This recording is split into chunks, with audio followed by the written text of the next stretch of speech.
நம்ம by books போனோம்னா யாருக்கெல்லாம் நம்ம சிசேரியன் செக்ஷன் நம்ம அட்வைஸ் பண்ணுவோம் அப்படின்னா, ஒன்று தலை திரும்பி இருக்கு, ப்ரீச் அப்படின்னு சொல்லுவோம்.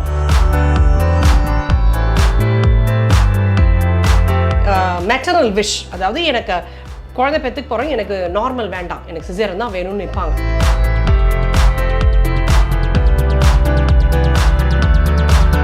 ஏன்னா மதர் நல்லா இருக்காங்க, பேபி டிஸ்ட்ரெஸ்ல இல்லை, ட்ரையல் கொடுக்கலாமே, பெல்விஸ் நல்லா இருக்கு, ட்ரையல் கொடுக்கலாமே, 3 நாள் கழிச்சு தான் டெலிவரி ஆனவங்களாம் இருக்காங்க.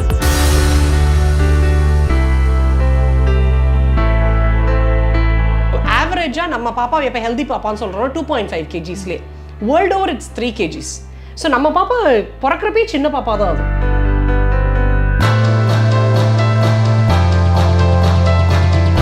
ஸோ நம்ம அந்த அளவு எங்க ஆயிரக்கணக்கில் இறந்தது எங்க, இப்போ நம்ம இந்த 50 பேருக்கே நம்ம we are making a big issue. ஒவ்வொரு மெட்டர்னல் டெத்துக்கும் there is an audit happening.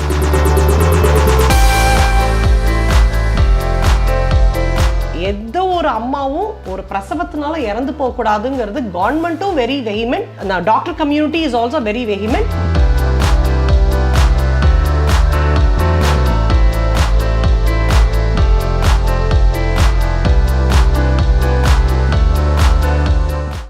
வணக்கம்.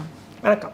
சமீபத்தில் சுகாதாரத்துறையோட அறிக்கை வந்திருக்கு. அதில் என்ன சொல்லியிருக்காங்கன்னா, சுகப்பிரசவங்கள் சகுறைஞ்சிருச்சு, சர்ஜரிஸ் 11% இந்த கடந்த 5 ஆண்டுகள் இன்க்ரீஸ் ஆயிருக்குன்னு சொல்லியிருக்காங்க. இதுக்கெல்லாம் என்ன காரணம் மேம்? அதாவது நமக்கு சுகப்பிரசவம் ஆறதோ இல்லை நம்ம சிசேரியனில் டெலிவரி ஆறுது, இதுக்கு நிறைய ஃபேக்டர்ஸ் இருக்குது. இது ஒன்றுனால தான் இந்த மாதிரி ஆயிருக்கு அப்படின்னு சொல்ல முடியாது. நம்ம பை புக்ஸ் போனோம்னா யாருக்கெல்லாம் நம்ம சிசேரியன் செக்ஷன் நம்ம அட்வைஸ் பண்ணுவோம் அப்படின்னா, ஒன்று தலை திரும்பி இருக்குது, ப்ரீச் அப்படின்னு சொல்லுவோம், அந்த மாதிரி ப்ரெசன்டேஷனில் குழந்தை இருக்குது, இல்லாட்டி குழந்தை ரொம்ப பெருசாக இருக்குது, 4 கிலோவுக்கு மேலே இருக்குது அப்படின்னா, இல்லாட்டி நமக்கு நம்ம 36 வாரத்தில் டாக்டர் செக் பண்ணி பார்ப்பாங்க. அப்போ நம்ம வஜைனல் செக் பண்ணி பார்ப்பாங்க அந்த பெல்விஸோட சைஸ் தலைக்கு அடிக்குவட்டாக இருக்கான்ட்டுன்னு. அப்போ தலை கொஞ்சம் இந்த பெல்விஸில் வராது அப்படின்னு நினச்சாங்கன்னா, when they assess, அந்த அசஸ்மெண்ட்டில் இருந்துச்சு அப்படின்னா நமக்கு என்ன ஆகும் அப்படின்னா obstructed labor ஆகும். அதாவது தலை வர்ற அளவுக்கு அந்த பெல்விஸில் இடம் இல்லை. அப்படி இருக்கிறப்போ அந்த மாதிரி பார்க்குறப்போ, ஆர் நமக்கு ப்ரெஷியஸ் பேபிஸ் லைக் 40 வயசில் குழந்தை பிறக்குது, ஐவிஎஃப்ல பிறக்கிறாங்க, இல்லை நிறைய அபார்ஷன்ஸ் ஆகி பிறக்கிறாங்க, அந்த மாதிரி இல்லை அவங்களுக்கு மதருக்கு ஹைப்பர்டென்சிவ் டிஸார்டர்ஸ், அந்த மாதிரி அவங்களுக்கு வேறு ஏதாவது இஷ்யூஸ் இருக்குது, இல்லை நமக்கு பிளசண்டா எப்படி குழந்தை வெளியில் வரணுமோ அந்த இடத்துல உட்காந்துருக்கும். So it will be covering R partially covering, அந்த மாதிரி இந்த மாதிரி லாட்ஸ் ஆஃப் இண்டிகேஷன்ஸ். ப்ரீவியஸாக 2 சிசேரியன் ஆயிருக்கு, வென் 2 சிசேரியன்ஸ் முன்னாடி ஆயிடுச்சுன்னா அதுக்கப்புறம் எல்லாமே சிசேரியன் தான். அந்த மாதிரி there are lot of indicated அப்படின்னு இருக்கு. இப்போ வி ஆல்சோ ஹாவ் ஆடட், எங்கள் புக்ஸ்லேயுமே ஆட் பண்ணியிருக்கோம் என்னென்னா மெட்டர்னல் விஷ் அப்படின்ட்டுன்னு. அதாவது இப்போ அவங்க பிரசவம் ஆற போகிறவங்க இல்லை எனக்கு நார்மல் டெலிவரி வேண்டாம், எனக்கு சிசேரியன் தான் வேணும்னு சொல்கிறாங்க அப்படின்னா அவங்களுக்கு சிசேரியன் பண்ணுவோம். அது மாதிரி இது மாதிரி by books there are lot of indications. அதை தவிர நமக்கு மெட்டர்னல் விஷ், அதாவது எனக்கு குழந்தை பெற்றுக்கு போகிறோம், எனக்கு நார்மல் வேண்டாம், எனக்கு சிசேரியன் தான் வேணும்னு நிற்பாங்க. அவங்க எல்லாமே நல்லா இருக்கும், we can give them டெஃபினெட்லாக ட்ரையல் லேபர் கொடுக்கலாம், அந்த மாதிரி இருக்கிறவங்களுக்கு பண்ணலாம். இப்போ சில பேருக்கு என்ன ஆகும், நம்ம ட்ரையல் லேபர் கொடுப்போம், ட்ரையலில் லேபர்லேயே நடுவில் என்ன ஆகும், பாப்பாவுக்கு ஃபீட்டல் டிஸ்ட்ரெஸ் வந்துடும். அதாவது நம்ம ஃபீட்டல் மானிட்டரிங்னு சொல்லுவோம், எலக்ட்ரானிக் ஃபீட்டல் மானிட்டரிங். அது கண்டினியூஸாக பண்ணுறப்போ பாப்பா மூவ் பண்ணுறப்போ அதோட ஹார்ட் பீட் மெஷர் பண்ணுவோம். அது அப்படி பண்ணுறப்போ there are certain stages or certain indications அதில் கொடுக்கும். இந்த மாதிரி பாப்பாவுக்கு ஃபீட்டல் டிஸ்ட்ரெஸ் வருது, ஃபீட்டல் டிஸ்ட்ரெஸ்னால் அதுக்கு உள்ள மூச்சு திணறல் இருக்குது அப்படின்னு நிறைய இண்டிகேஷன்ஸ், அதில் நிறைய இந்த பேட்டர்ன்ஸ்லாம் இருக்குது. அந்த மாதிரி வர்றதுச்சுன்னா நம்ம செகண்ட் ஸ்டேஜ், அதாவது then it will become an emergency caesarean. நம்ம பிளான் பண்ணி இல்லை, லேபரில் இருக்கிறப்போ பாப்பாக்கோ அம்மாக்கோ ஏதாவது பிரச்சனை இருக்குது, இல்லை தலை திரும்பலை, தலை அடியில் போய் நின்றுடுச்சு, வரவே இல்லை, இந்த மாதிரி நிறைய இண்டிகேஷன்ஸ் இருக்குது அதுக்கும். அந்த மாதிரி இருக்கிறப்போ எமர்ஜென்சியாக சிசேரியன் எடுப்போம். ஸோ இந்த மாதிரி lot of indications by books are there. But then sometimes mothers also wish that எனக்கு நார்மல் டெலிவரி வேண்டாம் அப்படின்னு. ரிகார்டிங் த இது எதுக்காக நம்ம சிசேரியன் பண்ணுறோம் அப்படின்னு, regarding the increase in sections அப்படின்னு பார்க்குறப்போ, எப்போல்லாம் நமக்கு when the age of the mother increases, the cesarean rates will go up. ஏன்னா அவங்களுக்கு அப்போ அந்த டிஸ்டோசியா அப்படின்னு ஒரு ஒரு சுச்சுவேஷன், அதாவது லேபரில் வந்தவங்களுக்கு வந்து சரியாக அந்த லேபர் போகாது.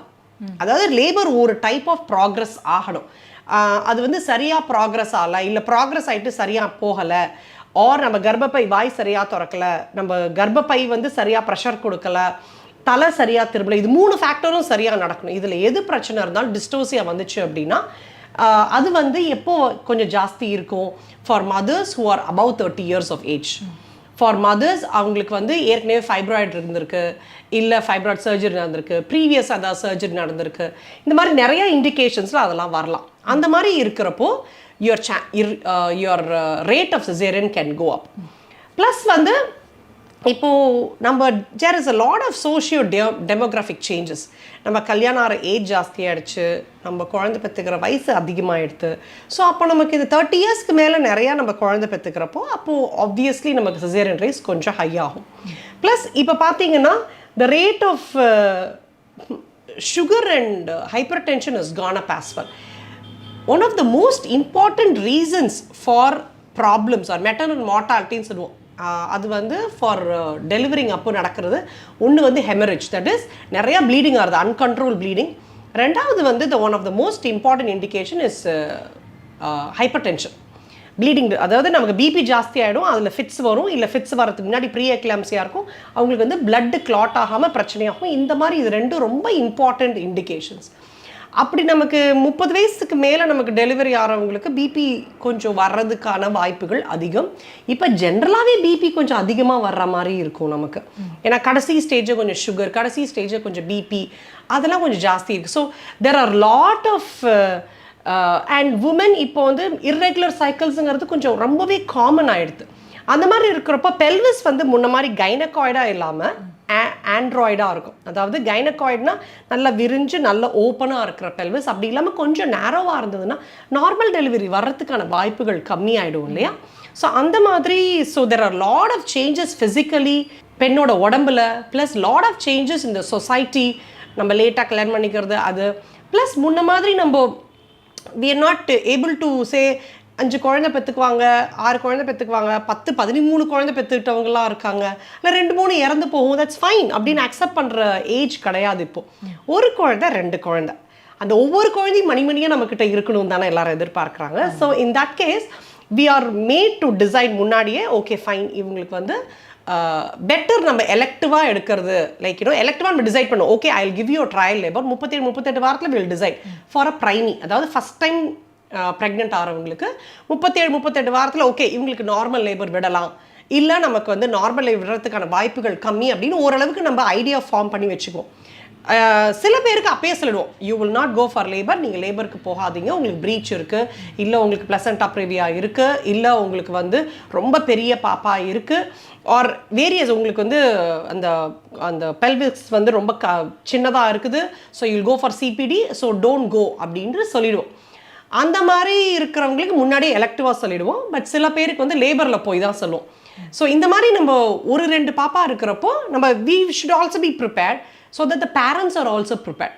இல்லையா, குழந்தை பெற்றுக்கு போகிறவங்களுக்கு they'll be ready. ஓகே நம்ம ட்ரையல் லேபர் கொடுப்போம், நல்லா வந்ததுன்னா we'll have a normal delivery. இல்லை நமக்கு ட்ரையலே நமக்கு வந்து நமக்கும் பாதகமாகும், அம்மாக்கும் சரி குழந்தைக்கும் சரி பாதகமாகும் அப்படின்னா நம்ம we'll go for elective அப்படிங்கிறது முன்னாடியே we will discuss with a lot of discussion we have with our parents. I mean for the intended parents, new parents.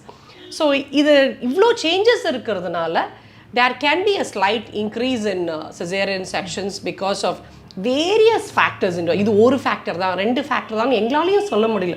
there are various factors involved in this. இப்போ trial labour சொன்னீங்கல்ல ma'am, trial லேபருக்கு எவ்வளோ time period இருக்கும்? எப்படியுமே வந்து ஒரு ப்ரைமிக்கு வந்து இவ்வளோதான் time பீரியட்லாம் கிடையாது. சில பேர் நான் 3 நாள் கூட ட்ரையல் கொடுத்துருக்கோம். 3 நாள் ஊற போட்டு okay you can don't worry, ஏன்னா மதர் நல்லா இருக்காங்க, பேபி டிஸ்ட்ரெஸில் இல்லை, ட்ரையல் கொடுக்கலாமே, பெல்விஸ் நல்லா இருக்குது, ட்ரையல் கொடுக்கலாமே. 3 நாள் கழிச்சுலாம் டெலிவரி ஆனவங்களாம் இருக்காங்க. பட் தென் அதுக்கு patient should be cooperative, family should be cooperative, and the obstetrician should be ready to wait. அவ்வளோதான். நாங்கள் வெயிட் பண்ண தயார், ஏன்னா எங்களுக்கு சிஸ்டம் இருக்குது. நான் இல்லைன்னா எங்கள் சிஸ்டர் உட்காந்து பார்த்துட்ருப்பாங்க, டியூட்டி டாக்டர் உட்காந்து பார்த்துட்டுருப்பாங்க, and we will go through a thing. But கொஞ்ச நேரத்துக்கு அப்புறம் தே கெட் ஸ்ட்ரெஸ்ட் அவுட், ஏன்னா அந்த வலி இருக்குல்ல, it's a very very painful thing. லேபருங்கிறது சாதாரணப்பட்ட வலி கிடையாது. It is probably the most painful thing. ஒரு ஃப்ராக்சரை விட ஒரு 100 மடங்கு வலிக்கும்னு சொல்லுவாங்க. ஸோ அந்த மாதிரி இருக்கிறப்போ இந்த பேஷண்ட்டு கொஞ்சம் கொஞ்சமாக அந்த எனர்ஜி கம்மியாயிட்டு ஒரு மொரால் கம்மியாயிட்டு then they will say madam எனக்கு சிசேரியன் பண்ணுங்கன்னு. பட் தென் நாங்கள் எவ்வளோ கெஞ்சினாலும் சில பேர் ஒத்துக்க மாட்டாங்க. பட் சில நான் இங்கே 3-4 நாள்லாம் ஊற போட்டு like we would say will keep on concentrate you doing வெல்னு டெலிவரி எடுத்திருக்கோம். பட் இது எல்லாமே நல்லா வரணும். அப்பா நல்லா இருக்கணும், அம்மா நல்லா இருக்கணும், பெல்விஸ் அடிக்வேட்டாக இருக்கணும். இது எல்லாம் நல்லா இருந்ததுன்னா we can definitely go for few days also, 2 or 3 days, but that's rare. In general term ஒரு 6 to 8 hours நமக்கு தெரிஞ்சிடும் எப்படி போகுது அப்படின்ட்டு ஓரளவுக்கு நமக்கு ஐடியா கிடைச்சிரும். Okay ma'am. இப்போ நீங்கள் சொன்னீங்க 2 சர்ஜரி பண்ணதுக்கப்புறம் 3வது குழந்தை பிறந்ததுன்னா அது கண்டிப்பாக சர்ஜரியாக தான் இருக்கும் அப்படின்னு சொன்னீங்க. இப்போ ஒரு சர்ஜரி பண்ணிவிட்டு 2வது குழந்தைக்கு ட்ரை பண்ணுவாங்க இல்லையா, அவங்க சுகப்பிரசவம் கொண்டு வரதுக்கு என்ன மாதிரி எக்ஸசைஸோ இல்லை லைஃப் ஸ்டைலோ ஃபாலோ பண்ணணும்? அதாவது முன்னாடிலாம் என்ன சொல்லுவாங்க, once a cesarean always a cesarean சொல்லுவாங்க. இப்போ அந்த மாதிரி கிடையாது. ஆனால் 2 cesarean ஆச்சுன்னா அதுக்கப்புறம் எப்போவுமே cesarean தான். ஸோ பட் ஃபஸ்ட்டு சிசேரியனுக்கு அப்புறம் செகண்ட் நார்மல் டெலிவரிக்கு ட்ரை பண்ணுறதுக்கு பேர் தான் விபேக். அதுக்கு வந்து தேர் ஆர் ஸ்பெசிஃபிக் இண்டிகேஷன்ஸ் அதுக்கு பண்ணுறது. எல்லாருக்கும் அது பண்ண முடியாது. ஏன் பண்ண முடியாது அப்படிங்கிறதுக்கு it is only again to safeguard the mother and the child. அந்த ப்ரீவியஸ் சிசேரியனில் வந்து எக்ஸ்டென்ஷன் எதுவும் இருக்கக்கூடாது, எந்த மாதிரி செக்ஷன் பண்ணாங்க, எப்போ பண்ணாங்க, இதான் நிறையா இருக்குது. ஸோ அந்த இண்டிகேஷன்ஸ்க்கெலாம் ஓகேயா இருக்காங்க. இந்த பிரசவத்துலேயும் பாப்பா அடிக்வேட் சைஸில் தான் இருக்குது, பெரிய பாப்பாலாம் இல்லை, அவங்களோட பெல்விஸ் நல்லா ஓப்பனாக தான் இருக்குது, சிபிடி வராது, இதெல்லாம் அசஸ் பண்ணிட்டாங்கன்னா யூ கேன் டூ இட். இதுக்கு வந்து ஜென்ரலாகவே it has to be done in a specialised centre. இந்த சென்ஸ் எப்போவுமே நமக்கு ஆப்ரேஷன் இருக்கிற சென்டராக இருக்கணும், ஒரு அனஸ்தடிஸ் இருக்கிற மாதிரி இருக்கணும். அந்த மாதிரி இருந்தால் பெட்டர். இது எல்லாருக்கும் நாங்கள் அலோவ் பண்ண மாட்டோம். சில பேருக்கு yes we will say you are a candidate for it, let's go for it அப்படின்ட்டு. எப்போவுமே நமக்கு டெலிவரி ஆகணும் அப்படின்னா, நார்மல் டெலிவரி ஆகணும் அப்படிங்கிறப்போ there are certain exercises we always start teaching the women. கொஞ்சம் நல்ல பெல்விஸ் அடிக்வேட்டாக பண்ணுறதுக்கு ஜென்ரலாக நம்ம வந்து சும்மா உட்காராமல் பெட்லேயே படுத்து இருக்காமல் நம்ம நார்மலாக எல்லா ஒர்க்கையும் பண்ணினாலே கொஞ்சம் ஓரளவுக்கு நம்ம பெல்விஸ் நல்லாயிருக்கும். கொஞ்ச நாளைக்கு அப்புறம் வி வில் ஸ்டார்ட் அந்த பாலில் உட்காந்து கால் கொஞ்சம் விரிச்சு வச்சுட்டு we start teaching them exercises. சாதாரணமாக உட்காந்து லஞ்சஸ் பண்ணுறது, கீழே உட்காந்து பண்ணுறது, கொஞ்சம் கடைசி 36-37 வீக்ஸில் அந்த தோப்புக்கரணம் போடுறது இருக்கு இல்லையா, that's a great exercise. So அந்த மாதிரிலாம் நாங்கள் we teach them. There is a set of exercises we teach them. அதுக்கு ட்ரெயினரும் இருக்காங்க, வேணா ட்ரெயினர் பண்ணுவாங்க, இல்லை நானே சொல்லி கொடுத்துட்டு நீங்கள் இதை பண்ணுங்க அப்படின்னு ஷீட் கொடுத்து அனுப்பிச்சிடுவோம், இதை பண்ணுங்க.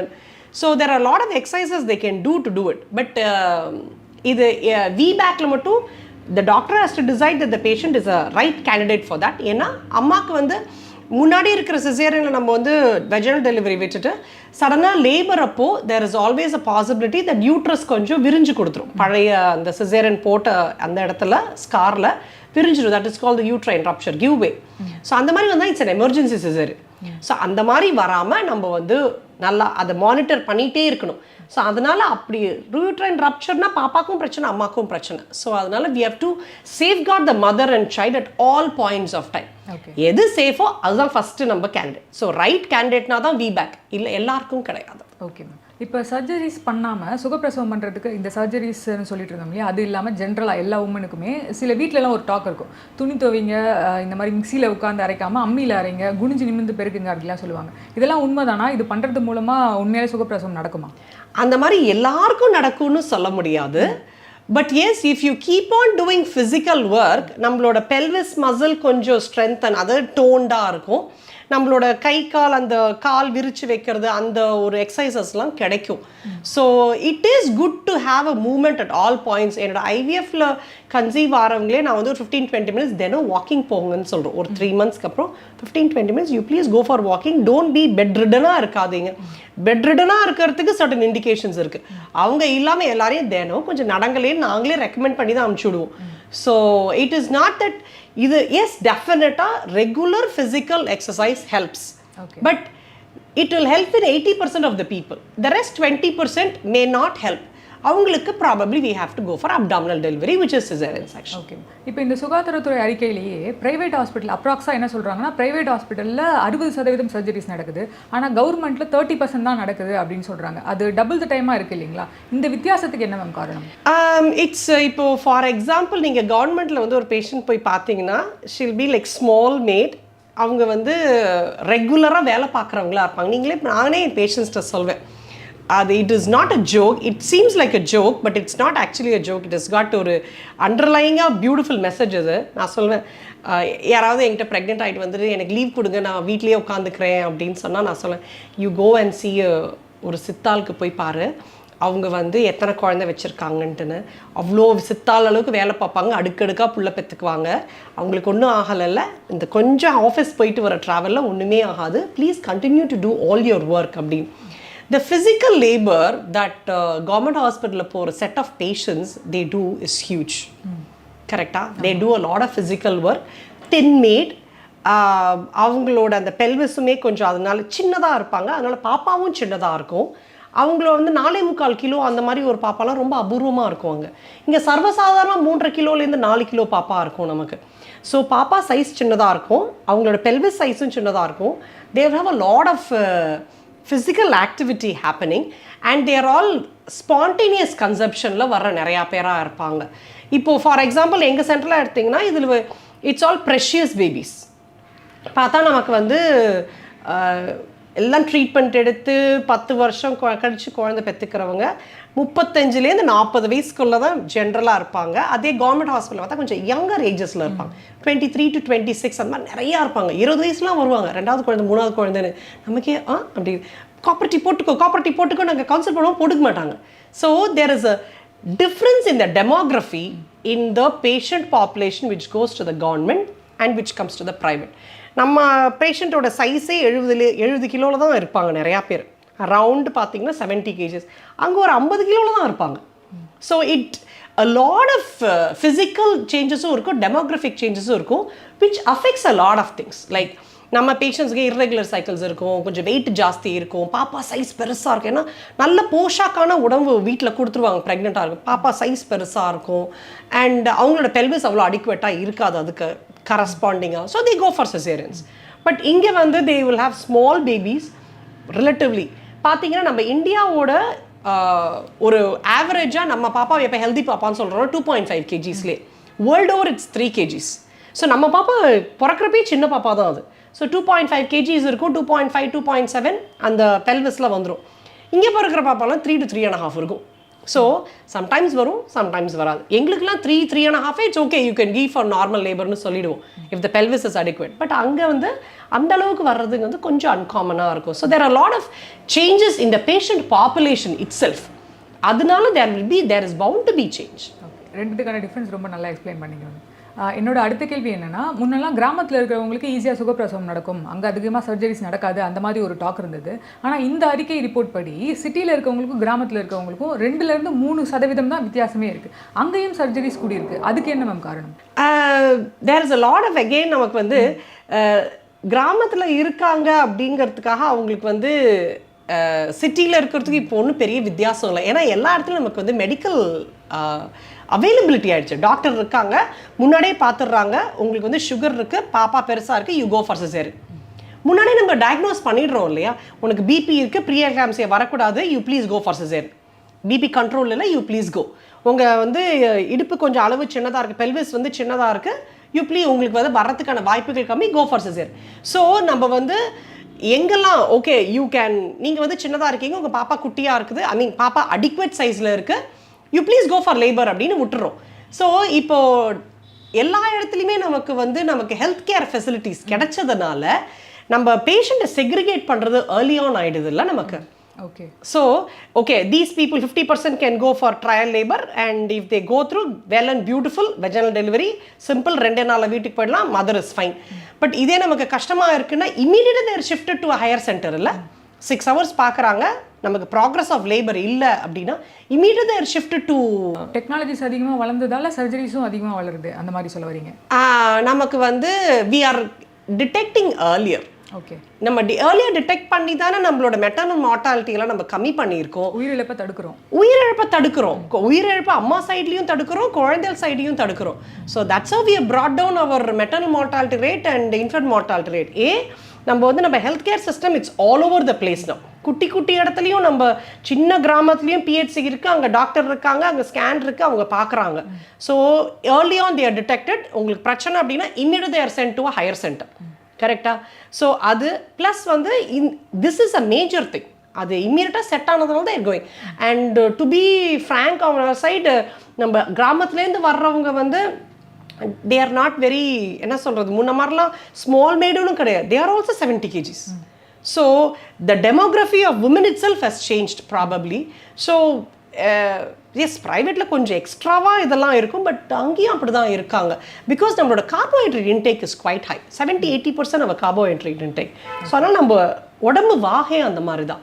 பட் முன்னாடிலாம் சொல்லுவாங்க, நான் எங்கள் பாட்டியெல்லாம் வீட்லேயே டெலிவரி ஆக்கிட்டாங்க, நல்லா தானே இருக்காங்க அப்படிம்பாங்க. எஸ், ஃபைன், நல்லா தான் இருந்தாங்க. ஃபார் எக்ஸாம்பிள் 1950s எடுத்தோன்னா மெட்டர்னல் மார்டாலிட்டி அப்படிங்கிறது it's a very major indicator of health system in any country. நம்ம ஊரை பொறுத்து மெட்டர்னல் மார்டாலிட்டி என்னன்னு சொல்கிறேன், அதாவது பிரசவத்துக்காக ஒரு ப்ரெக்னென்ட் ஆகிட்டு ஒரு மதர் இறந்து போகிறாங்க அப்படின்னா தட் இஸ் மெட்டர்னல் மார்டாலிட்டி. அதை வந்து number of death per 100,000 deliveries அப்படி தான் நம்ம கால்குலேட் பண்ணுவோம். இது வந்து what we believe are what we want to achieve is, ஒரு லேடி ப்ரெக்னென்ட் ஆகிட்டு for sake of pregnancy she should not die அப்படிங்கிறது, no mother should die, that is the dictum. இப்போ 1950s எடுத்தால் ஒரு 100,000 டெத், 1,00,000 பேர் ப்ரெக்னென்ட் ஆனாங்கன்னா ஒரு 2,000 பேர் இறந்து போயிட்டு இருந்தாங்க. அப்புறம் 1000 ஆச்சு. இப்போ நமக்கு இருக்கிறது 103 இந்தியாவை பொறுத்த வரைக்கும். நம்ம ஸ்டேட்டை பொறுத்த வரைக்கும் 60 சம்திங், 60 கேரளாவில் 43 அண்ட் மகாராஷ்டிராவில் 46. 3 மேஜர் ஸ்டேட். நம்ம ஸ்டேட்டுங்கிறதுனால நம்ம எடுத்துக்கிறோம். The best is Kerala 43 and the next best is Maharashtra, bigger state than us, 46. So இது வந்து 2018-19 அந்த ஸ்டாட்டிஸ்டிக்ஸ். ஸோ நம்ம அந்தளவு எங்கே ஆயிரக்கணக்கில் இறந்தது எங்கே, இப்போது நம்ம இந்த 50 பேருக்கே நம்ம we are making a big issue. ஒவ்வொரு மெட்டர்னல் டெத்துக்கும் there is a audit happening. So அதனால நம்ம அந்த மாதிரி ஓகே ஃபைன், நீங்கள் குழந்தை பெற்றுண்டீங்க, பட் அதுக்கு கரஸ்பாண்டிங்காக lot of mothers were dying. இப்போ வந்து it is not acceptable socially, scientifically, by the government also, that எந்த ஒரு அம்மாவும் ஒரு பிரசவத்தினால இறந்து போகக்கூடாதுங்கிறது கவர்மெண்ட்டும் very vehement, doctor community is also very vehement, WHO everywhere they are very vehement about it. So அதனால அது as it was fine, but then அதுக்கான ரெப்பர்கேஷன்ஸ் இருந்துச்சு. இப்போ நம்ம we have improved our health care system and நம்ம ஆக்சஸும் ஜாஸ்தியாக இருக்குது. நம்ம ஆக்சசபிலிட்டி டு ஹெல்த் கேர் தானே அப்போ மேஜர் இஷ்யூஸ். இப்போ அதுவும் இம்ப்ரூவ் ஆகிருக்கு. அஃப்கோர்ஸ் இப்போ இன்ஃபெக்ஷன்னால ஒரு அம்மா இறந்து போகிறதுலாம் நம்ம unheard of right no. Septic அபார்ஷன்ஸ்னால் சார்ட் ஆஃப் இப்போல்லாம் கிடையவே கிடையாது. நான் படிக்கிறப்பே செப்டிக் அபார்ஷனுக்கு ஒரு வார்டு இருக்கும். இப்போ அதெல்லாம் it is no more there. So நம்ம எவ்வளவோ அட்வான்ஸ் ஆகிட்டோம். ஸோ அதனால நமக்கு மெட்டர்னல் மார்டாலிட்டி கம்மியாக இருக்குது, இன்ஃபென்ட் மார்டாலிட்டி கம்மியாக இருக்குது. இது எல்லாமே we have improve to a lot of extent. Okay.